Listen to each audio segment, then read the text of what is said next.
আমি সুস্মিতা। আশা করি সবাই খুব ভালো আছেন। আজকের সকালটা একদম অন্যরকম ছিল।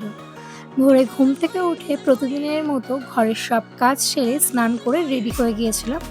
আজ আমি আর সৌরভ ডানলপ অ্যাপোলোতে কিছু টেস্ট করাতে যাব। তাই সকাল সকাল দুজনে বেরিয়ে পড়েছিলাম। এত সকালে এইভাবে কখনো আমাদের খুব একটা বেরোনো হয় না।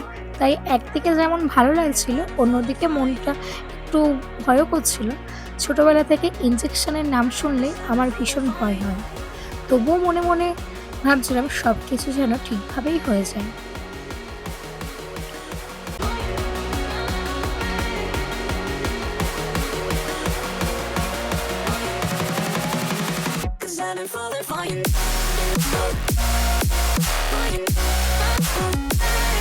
তারপর দূর থেকে দক্ষিণেশ্বর মন্দির দেখতে পেলাম।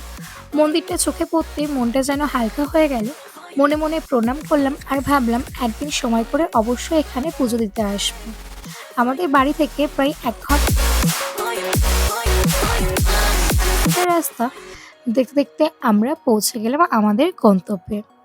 সৌরভ যেহেতু আগে থেকেই অনলাইনে সব ফর্মালিটিস করে রেখেছিল, তাই সেখানে গিয়ে শুধু একটা ছোট্ট ফর্ম ফিল আপ করলেই হয়ে গিয়েছিল। যেহেতু খালি পেটে টেস্ট ছিল, তাই সকাল থেকে কিছু খাওয়া হয়নি। প্রথমে স্যাম্পল দেওয়ার পর আমরা বাড়ি থেকে নিয়ে আসা ডালিয়ার খিচুড়ি দিয়ে ব্রেকফাস্ট করলাম।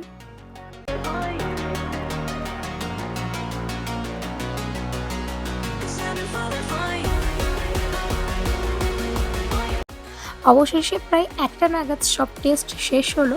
তারপর আমরা বাড়ির উদ্দেশ্যে রওনা দিলাম। বাড়ি ফিরে ফ্রেশ হয়ে লাঞ্চ করতে বসলাম। আজ লাঞ্চে ছিল চিকেন আর আলু দিয়ে কাতলা মাছের ঝোল। বেশ তৃপ্তি করে খেলাম। আজ মিড মর্নিংয়ে কোনো ফল খাওয়া হয়নি, তাই লাঞ্চের কিছুক্ষণ পরে আনারস খেয়ে নিয়েছিলাম।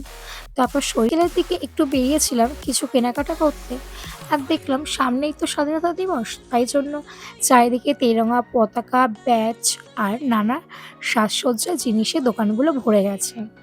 ছোট ছোট এই মুহূর্তগুলো মনটা খুব ভালো করে দেয়। রাতের খাবার খেয়ে নিলাম। এইভাবেই কেটে গেল আজকের দিনটা। জীবনে এমন কিছু দিন আসে যেদিন আনন্দের থেকেও বেশি দুশ্চিন্তা থাকে, তবুও বিশ্বাস আর সাহস নিয়েই এগিয়ে যেতে হয়। আজ এই পর্যন্তই।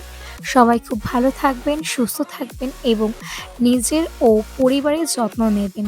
আবার দেখা হবে নতুন একটি ব্লগে।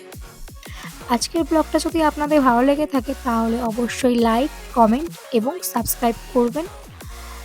দেখা হবে নতুন একটি ব্লগে। ভালো থাকবেন, সুস্থ থাকবেন। নমস্কার।